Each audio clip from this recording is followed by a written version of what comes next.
हाम्रो सबभन्दा ठुलो आपत्ति संवैधानिक परिषद सम्बन्धी व्यवस्थामा छ।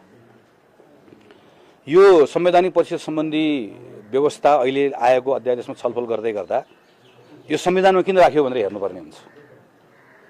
मैले आज साथीहरूलाई यहाँ संविधानको त्यो अंश यहाँ सुनाएको पनि छु। हामी जहिले पनि संविधानको धारा हेर्छौँ, तर हामी संविधान सभाले बनाएको संविधान हो यो। म त्यो समितिमा थिएँ, हामीले बसेर काम गरेको हो। विश्वको सबै संविधानमा संवैधानिक परिषदको व्यवस्था हुँदैन, हाम्रोमा छ। र हाम्रो संवैधानिक परिषद गजबको छ, जहाँ राष्ट्रिय सभाको अध्यक्षदेखि उपसभामुखदेखि प्रमुख प्रतिपक्षी दलको नेतादेखि सबैको व्यवस्था। यस्तो व्यवस्था किन राखियो? हामीले संविधान बनाउन लेखेका छौँ, यसलाई हामीले वाचडग भनेर नाम दिएका छौँ। र यहाँ के भन्छौँ हामी भने संवैधानिक निकायहरूमा सरकार प्रमुखको नियन्त्रण नरहोस् भनेर, सरकार प्रमुखको दादागिरी नचलोस्, उसको मनोमानी नचलोस् भनेर संवैधानिक परिषद बनाउनुपर्छ है भनेर भनेको। तर 77 सालबाट हामीले हेऱ्यौँ भने प्रधानमन्त्री हुनुभएको व्यक्तिले के गर्नुभएको छ? यो संवैधानिक परिषदमा ल्याएर उपयुक्त नाम ल्याएर सबैले स्वीकार्य हुने गरिकन प्रस्ताव लिएर जान्छु भन्ने भन्दा पनि म आफ्नो मान्छे छान्छु, त्यो छान्ने कुरा पारित गर्नको लागि म यो संवैधानिक परिषदको कानुन चलाउँछु। कानुन पनि कसरी चलाउँछु? अध्यादेशहरू चलाउँछु भनेर प्राय सबै प्रधानमन्त्रीले छेडखानी गर्नुभएको छ। र त्यो छेडखानी गर्दै गर्दा प्रत्येक पटक हामी त्यसको विरुद्धमा उभिएका छौँ। हामी त नेपाली काङ्ग्रेस आफै सरकारमा भएको बेलामा समेत पनि काङ्ग्रेस पार्टीबाट निर्णय गराएका छौँ यो संवैधानिक परिषदमा छेडखानी हुँदै गर्दा।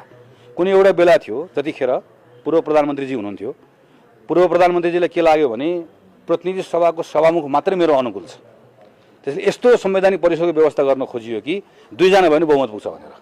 अहिले के गरिएको छ? भोलि संवैधानिक परिषदको बैठक बोलाएको छ 5 बजे। प्रधान न्यायाधीश कसलाई बनाउने भन्ने बारेमा राष्ट्रिय स्वतन्त्र पार्टीले एउटा सोच बनाएको छ। त्यो प्रधान न्यायाधीश बनाउने पात्र प्रस्तुत गर्छु, त्यो पात्र प्रस्तुत गरेर तर्क प्रस्तुत गर्छु, यसको आधारमा संवैधानिक परिषदबाट यो निर्णय गराउँछु भनेर होइन। मैले प्रस्तुत गरेको प्रस्ताव म पारित गराउँछु भनेर कस्तो जालजेल गरिएको छ भने प्रधानमन्त्री हुनुहुन्छ, सभामुख हुनुहुन्छ र भोलि कानुन मन्त्री आउनुहुन्छ। र कानुन मन्त्री आइसकेपछि 3 जनाले पारित गरेको कुरा बहुमत हुन्छ भनेर यो प्रधान न्यायाधीश कसलाई बनाउने?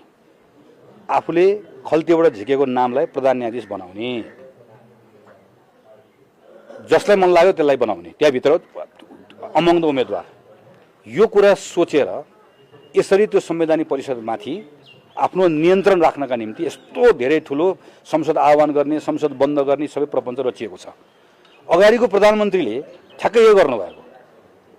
त्यो बेला हामीले रोक्यौँ, अहिले अब हामीले रोक्न सकेनौँ किनकि अध्यादेश बनेर गयो। तर यो अगाडिको प्रधानमन्त्रीले गरेको आफ्नो मान्छे ल्याउनको लागि चलाएको भन्दा के फरक हो? योभन्दा अगाडिको प्रधानमन्त्री